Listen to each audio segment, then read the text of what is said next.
Hello student, welcome to my YouTube channel Shri Radhe Krishna.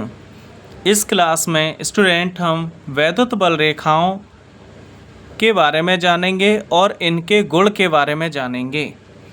तो वैद्युत बल रेखाएं स्टूडेंट ये काल्पनिक वक्र होती हैं जिनके द्वारा हम वैद्युत क्षेत्र की दिशा बता सकते हैं।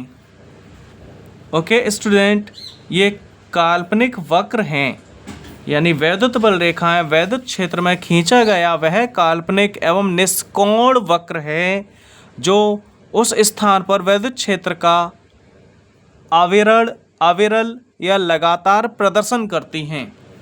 वैद्युत बल रेखाओं की परिभाषा लिखेंगे। वैद्युत बल रेखाएं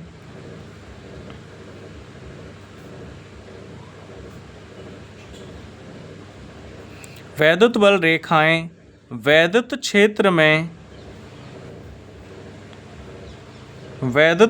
में खींचा गया वह काल्पनिक वक्र है। वह काल्पनिक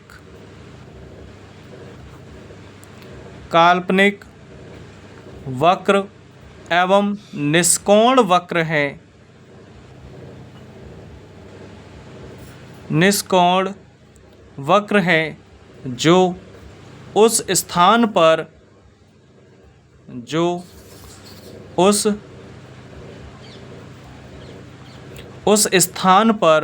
वैद्युत क्षेत्र का अविरल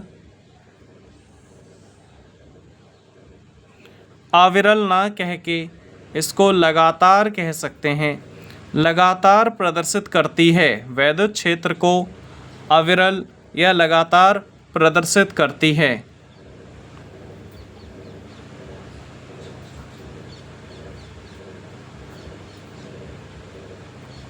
ओके स्टूडेंट, ये हमने इसके बारे में जाना। अब जैसा कि अगर आवेश के अनुसार अगर देखें, हमने बताया था वैद्युत क्षेत्र आवेश पर निर्भर है। आवेश होगा तभी वैद्युत क्षेत्र होगा। अब वैद्युत क्षेत्र को दिखाना है तो वैद्युत बल रेखा बनानी पड़ेगी। इसके लिए आवेश दो प्रकार के होते हैं, प्लस और माइनस हमने बताया था। जो प्लस का आवेश होता है इससे वैद्युत क्षेत्र या वैद्युत बल रेखाएं दूर की तरफ गति करती हैं, और जो नेगेटिव आवेश होता है इसकी तरफ वैद्युत बल रेखाएं आती हैं। स्टूडेंट इस कॉन्सेप्ट को याद रखना, ये डेरिवेशन में काफ़ी काम आता है। इससे कई सारी डेरिवेशन कंप्लीट होती हैं। ओके स्टूडेंट, इन दोनों पॉइंटों को याद रखना बस। आगे इसका मतलब प्लस वाले से चलकर माइनस वाले पर समाप्त होती हैं। इसमें हम क्या लिखेंगे? धनावेश की वैद्युत बल रेखाएं हैं ये, और ये ऋणावेश की वैद्युत बल रेखाएं हैं। ठीक है, अब आगे हम चलते हैं, वैद्युत बल रेखाओं के गुण के बारे में पढ़ते हैं।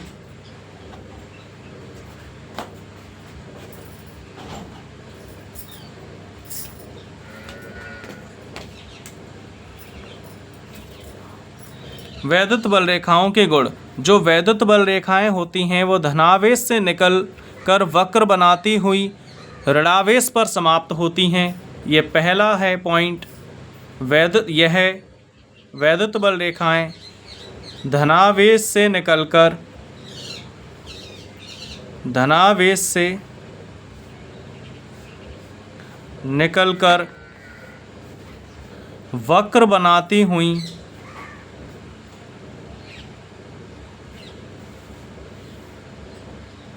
वक्र बनाती हुई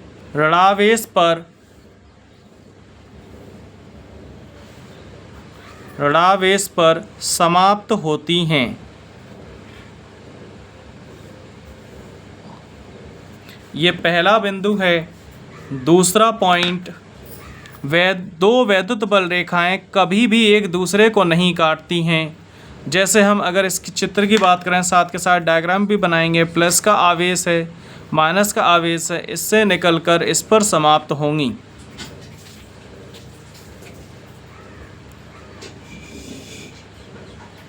ओके स्टूडेंट, अब हमारे पास जो दूसरा पॉइंट है वो है यह कभी एक दूसरे को नहीं काटती हैं। यह कभी भी एक दूसरे को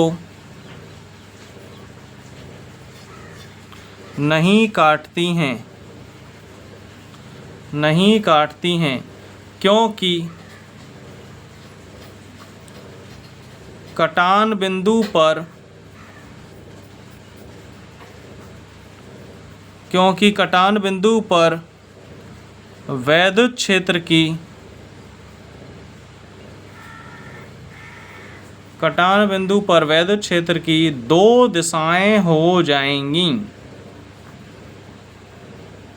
दो दिशाएं हो जाएंगी, जो कि असंभव है।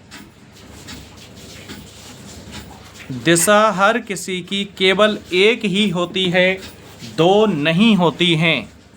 वो दो भागों में नहीं बट सकता, जो कि असंभव है। जैसे ये पहली वैद्युत बल रेखा है, दूसरी वैद्युत बल रेखा ये है कटान बिंदु। ये वैद्युत बल रेखा क्या कह रही है? कटान बिंदु एक तो ये है वैद्युत क्षेत्र, और ये वाला क्या कह रहा है? एक तो वैद्युत क्षेत्र इधर है, तो है किधर? कोई डायरेक्शन एक होनी चाहिए। ये नहीं कि इनका रिजल्टेंट लेंगे, नहीं, एक बिंदु पर केवल एक ही दिशा होगी, इसीलिए ऐसा नहीं हो सकता। तीसरा बिंदु स्टूडेंट, वैद्युत बल रेखा का पास पास होना प्रबल वैद्युत क्षेत्र को बताता है। तीसरा बिंदु, अगर वैद्युत बल रेखाएं पास पास में हैं तो इसका मतलब है कि वैद्युत क्षेत्र प्रबल है, शक्तिशाली है। और वैद्युत बल रेखाएं अगर दूर दूर हैं तो इसका मतलब है वैद्युत क्षेत्र कमजोर है, दुर्बल है। वैद्युत बल रेखाओं का, यहाँ पे लिख लो, वैद्युत बल रेखाओं का पास पास होना, इसका मतलब क्या है? प्रबल वैद्युत क्षेत्र। प्रबल मतलब शक्तिशाली।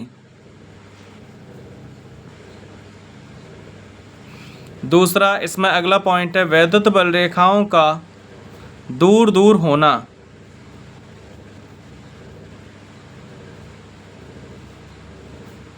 वैद्युत बल रेखाओं का दूर दूर होना। दूर दूर होने का मतलब है दुर्बल वैद्युत क्षेत्र। दुर्बल यानी कमजोर वैद्युत क्षेत्र। ये चीज़ स्टूडेंट आपको याद रखनी है वैद्युत बल रेखाओं के गुण के बारे में। एक पॉइंट अगर और याद रख सकते हो तो इतना रख सकते हो कि वैद्युत क्षेत्र की दिशा के लिए, अगर वैद्युत क्षेत्र की दिशा ज्ञात करनी है तो उस पर स्पर्श रेखा के द्वारा ज्ञात की जा सकती है। वैद्युत क्षेत्र की दिशा वैद्युत बल रेखा पर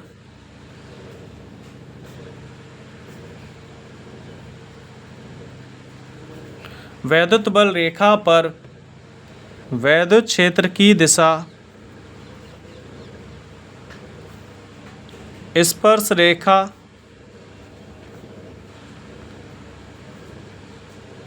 खींचकर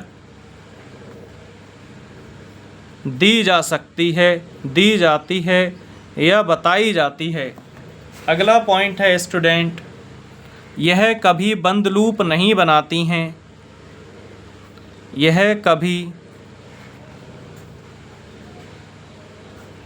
बंद लूप नहीं